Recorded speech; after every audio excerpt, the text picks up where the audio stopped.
Welcome to our YouTube channel study with Saudagar. आज की इस वीडियो में हम लोग क्लास 10th में हिस्ट्री के चैप्टर 1 यूरोप में राष्ट्रवाद में जितने भी प्रश्न आने वाले हैं उन सारे को वन लाइनर रूप में हमने लेकर आया है। इसलिए आप लोग इस वीडियो को अंत तक देखें और इस चैनल पर यदि आप लोग नए हैं तो इस चैनल को भी जरूर सब्सक्राइब कर दें और इस हमारे अगर फेसबुक पेज से देख रहे हैं तो आप लोग फेसबुक पेज को भी लाइक करें। तो चलिए आज के इस वीडियो को हम लोग स्टार्ट करते हैं और इसमें महत्वपूर्ण इससे जितने भी पॉइंट्स बनने वाले हैं इन सारे पॉइंट्स को जानने वाले हैं।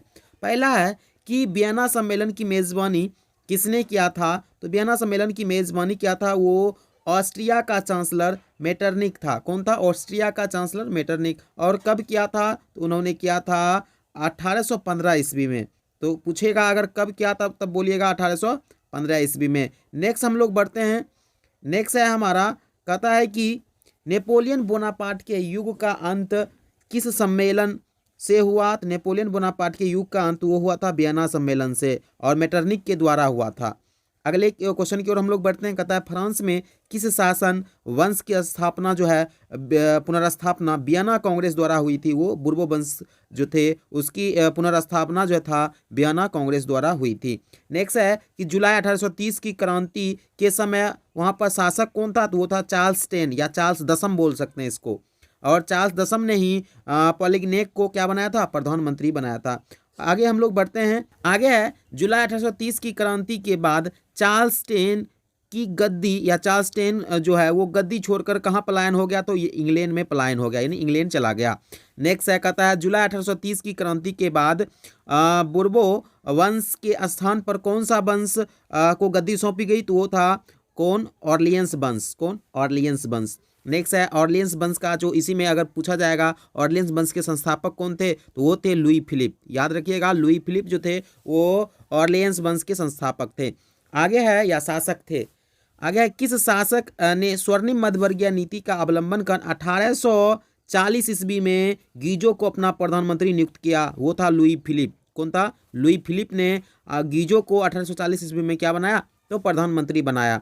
नेक्स्ट है कि इसी में कहता है अगला कि कब पेरिस में थियर्स के नेतृत्व में एक विशाल भोज का आयोजन हुआ और लुई फिलिप को गद्दी छोड़ने पर मजबूर किया गया। तो देखिए याद रखिएगा ये जो 22 फरवरी 1848 को एक भोज का आयोजन होता है जिसमें थियर्स में होता है और इसी विशाल भोज में लुई फिलिप को गद्दी छोड़ने के लिए मजबूर किया गया और अंततः वह इंग्लैंड चला गया 24 फरवरी 1848 ईस्वी को लुई फिलिप गद्दी छोड़कर। अगला हम लोग क्वेश्चन की ओर बढ़ते हैं। कहता है कि इटली विजय के बाद नेपोलियन ने इसे 3 गणराज्यों में गठित किया था। वो कौन कौन से हैं? देखिए गणराज्य में 3 गणराज्य में इसको बांट दिया था। वो था सिस्पाइन गणराज्य, उसके बाद लिगुलियन गणराज्य, उसके बाद था ट्रांसपेडेन। ये तीनों याद रखिएगा कौन कौन? सिस्पाइन गणराज्य, लिगुलियन गणराज्य और ट्रांसपेडेन। नेक्स्ट हम लोग बढ़ते हैं। नेक्स्ट है वियना कांग्रेस द्वारा इटली के किस 2 राज्य का एकीकरण किया गया। तो वो था पिडमाउंट और सर्डिनिया। पिडमाउंट और सर्डिनिया को कहता है इटली के ये 2 राज्य थे इसको वियना कांग्रेस द्वारा क्या किया गया? एकीकरण किया गया। नेक्स्ट है गुप्त दल कार्बोनरी का उद्देश्य क्या था। तो गुप्त दल कार्बोनरी का उद्देश्य था कि छापामार युद्ध के बाद वहां पर राजतंत्र को नष्ट करके गणराज्य की स्थापित करना।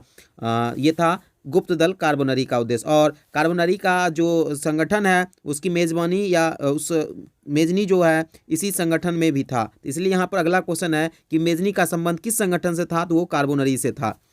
नेक्स्ट क्वेश्चन की ओर बढ़ते हैं। कहता है यंग इटली नामक संस्था का गठन कब और किसने किया था। तो 1831 ईस्वी में मेजनी के द्वारा किया गया था यंग इटली नामक संस्था का गठन। और यंग यूरोप नामक संस्था का गठन 1834 ईस्वी में मेजनी के द्वारा ही किया गया था। नेक्स्ट हम लोग क्वेश्चन की ओर बढ़ते हैं। नेक्स्ट क्वेश्चन कहता है अंत में इटली में सर्डिनिया पिडमाउंट का शासक कौन बना। देखिए सर्डिनिया पिडमाउंट का अंतिम में शासक विक्टर इमैनुअल बना। तब विक्टर इमैनुअल ने किसे प्रधानमंत्री नियुक्त किया। तो विक्टर इमैनुअल वो काउंट काबूर को अपना प्रधानमंत्री बनाया था, काउंट काबूर को।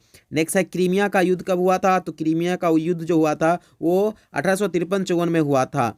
आगे है काउंट काबूर की मृत्यु कब हो जाती है। तो काउंट काबूर की मृत्यु जो होती है वो 1862 ईस्वी में हो जाती है। नेक्स्ट है इटली के एकीकरण कब हुआ। तो इटली का एकीकरण जो है वो 1871 ईस्वी में हुआ। इटली बोले या जर्मनी दोनों का एकीकरण 1871 में ही होता है। नेक्स्ट क्वेश्चन की ओर हम लोग बढ़ते हैं। चलिए आगे है, कहता है कि इटली के एकीकरण में किनका किनका योगदान था। तो इटली के एकीकरण में मेजनी, काउंट काबूर, गेरिबाल्डी और विक्टर इमैनुअल जैसे शासक का इसमें बहुत बड़ा योगदान था। चलिए नेक्स्ट है, जर्मन राइन राज संघ की स्थापना कब और किसने किया था। तो 1806 ईस्वी में नेपोलियन बोनापार्ट ने किए थे। नेक्स्ट है कि किसने जर्मनी एकीकरण के उद्देश्य से ब्रुसेनसेफ्ट नामक सभा का स्थापित किया था। तो वो के थे शिक्षक और विद्यार्थियों ने। कहाँ के, तो जर्मनी के। नेक्स्ट है, मेटरनिक युग का अंत कब हुआ। तो मेटरनिक युग का अंत 1848 में हो गया था। अगर पूछेगा मेटरनिक युग कब से कब तक चला, तो 1815 से लेकर 1848 तक। अगले क्वेश्चन की ओर हम लोग बढ़ते हैं। नेक्स्ट है कि मेटरनिक की नीति कैसी थी। तो देखिए मेटरनिक की नीति जो थी वो एक तरह से दमनकारी थी। नीति कैसी थी, दमनकारी। अगला है, रक्त एवं लौह का नीति का अवलंबन किसने किया था। तो वो था बिस्मार्क। बिस्मार्क जो थे रक्त एवं लौह की नीति का अवलंबन किया था। ऑस्ट्रिया ने कब पर्सा के खिलाफ सेडोवा में युद्ध की घोषणा की थी। तो वो किए थे 1866 ईस्वी में। देखिए याद रखिएगा इससे ये बात कि अगर पूछेगा कि सेडोवा का युद्ध किन दो देशों के बीच हुआ था, तो उसमें था ऑस्ट्रिया और पर्सात। याद रखिएगा दोनों। चलिए नेक्स्ट है कि सेडोन का युद्ध कब हुआ। तो सेडोन का युद्ध जो होता है वो होता है 19 जून 1870 ईस्वी को। सेडोन का युद्ध 19 जून 1870 ईस्वी को। और फ्रैंकफर्ट की संधि होती है 10 मई 1871 ईस्वी को। फ्रैंकफर्ट की संधि होती है। नेक्स्ट है, कहाँ के लोग ग्रीक ऑर्थोडॉक्स चर्च के मानने वाले थे। वो थे रूस और कहाँ, तो यूनान। रूस और यूनान के लोग जो थे वो ग्रीक ऑर्थोडॉक्स चर्च को मानते थे। आगे हमारा है, कहता है एड्रियानोपुल की संधि किनके साथ हुई थी। वो 1829 ईस्वी में तुर्की के साथ हुई थी एड्रियानोपुल की संधि। नेक्स्ट है, यूनान को एक स्वतंत्र राष्ट्र कब घोषित किया गया। वो 1832 ईस्वी में स्वतंत्र राष्ट्र उसको घोषित किया गया यूनान को। नेक्स्ट है, स्वतंत्र जो यूनान हो गया वहाँ के राजा किसे घोषित किया गया। वो बर्बेरिया के शासक ओटो थे, उनको घोषित किया गया। अगले प्रश्न की ओर हम लोग बढ़ते हैं। और अभी तक आपने इस चैनल को सब्सक्राइब नहीं किया तो पहले इस चैनल को जरूर सब्सक्राइब कर लें इस तरह के और भी कंटेंट देखने के लिए। नेक्स्ट है, हंगरी कब एक स्वतंत्र राष्ट्र बना। तो हंगरी जो है एक स्वतंत्र राष्ट्र बना था। वो 31 मार्च 1848 को हंगरी जो है स्वतंत्र राष्ट्र बना। नेक्स्ट है, हंगरी की राजधानी। तो हंगरी की राजधानी बुडापेस्ट है। नेक्स्ट है, टीपू सुल्तान कहाँ का शासक था। तो टीपू सुल्तान मैसूर का शासक था। टीपू सुल्तान मैसूर का शासक था। और जैकोबिन क्लब की स्थापना भी कौन किए थे। तो टीपू सुल्तान ही किए थे। याद रखिएगा जैकोबिन क्लब की स्थापना टीपू सुल्तान। और अगर पूछेगा कि किसने श्रीरंगपट्टम में स्वतंत्रता का प्रतीक वृक्ष भी लगाया, तो वो थे टीपू सुल्तान ही। कौन थे, टीपू सुल्तान। नेक्स्ट हमारा है, कहता है कि इटली और जर्मनी वर्तमान में कौन महादेश में आता है। तो वो आते हैं यूरोप महादेश में। इससे आपको ये भी प्रश्न पूछ सकता है कि भारत जो है किस महादेश में आता है। तो आप बोल सकते हैं भारत एशिया महादेश में आता है। चलिए नेक्स्ट है, इटली एवं जर्मनी के एकीकरण के विरुद्ध कौन था। तो वो था ऑस्ट्रिया। ऑस्ट्रिया था क्योंकि ऑस्ट्रिया का चांसलर मेटरनिक था और जिसके कारण इटली और जर्मनी के एकीकरण के विरुद्ध कौन था, ऑस्ट्रिया। चलिए गेरिबाल्डी पेशे से क्या थे। तो गेरिबाल्डी पेशे से एक नाविक थे। क्या थे, नाविक। नेक्स्ट है कि जालबेरिन एक संस्था थी किसकी। तो व्यापारियों की। जालबेरिन जो संस्था थी वो व्यापारियों की संस्था थी।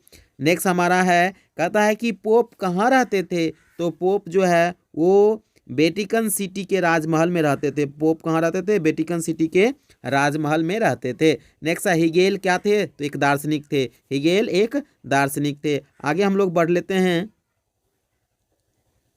चलिए आगे कहता है कि बिस्मार्क एक क्या थे। तो जर्मन चांसलर थे। बिस्मार्क एक जर्मन चांसलर थे। और मेजनी का संबंध कहाँ से था। तो मेजनी का संबंध इटली से था। आगे है, विक्टर इमैनुअल एक राजनीतिज्ञ थे। क्या थे, राजनीतिज्ञ। और कौसुत एक हंगरियन राष्ट्रवादी नेता था। कौसुत क्या थे, हंगरियन राष्ट्रवादी नेता। और पोलैंड में जो आंदोलन हुआ था वहाँ कब हुआ था। तो 1863 ईस्वी में पोलैंड में आक्रमण या आंदोलन हुआ था। नेक्स्ट है, यूरोप कहता है कि यूरोप वासियों के लिए क्वेश्चन आपसे पूछा जाता है कि यूरोप वासियों के लिए किस देश के साहित्य एवं ज्ञान विज्ञान प्रेरणा स्रोत रहा। तो वो थे यूनान। कौन थे, यूनान। तो इस तरीका से मैंने इसमें आपको 50 ऐसे महत्वपूर्ण VVI वन लाइनर था जिसके हमने आपको बता दिया। आई होप कि आपको यह अच्छा लगा। और इसमें मैंने एक क्वोट भी डाला है कि कहता है अगर आप स्वयं हार नहीं मानते तो यकीन मानिए आपको इस दुनिया में कोई हरा नहीं सकता। अगर आपको एग्जाम में कम ही समय है, अगर आप लोग अभी से तैयारी करते हैं और स्वयं को हार नहीं मानकर इस प्रिपरेशन प्रिपरेशन को अच्छी ढंग से करते हैं तो कभी भी आपको कोई हरा नहीं सकता है। इस तरह हमने इसमें महत्वपूर्ण 50 जो कि हिस्ट्री के पहले चैप्टर से था और आगे भी इस पर वीडियो आएगा, इसलिए आप लोग इस चैनल को जरूर सब्सक्राइब करें। तो मिलते हैं नेक्स्ट वीडियो में, तब तक के लिए जय हिंद, धन्यवाद।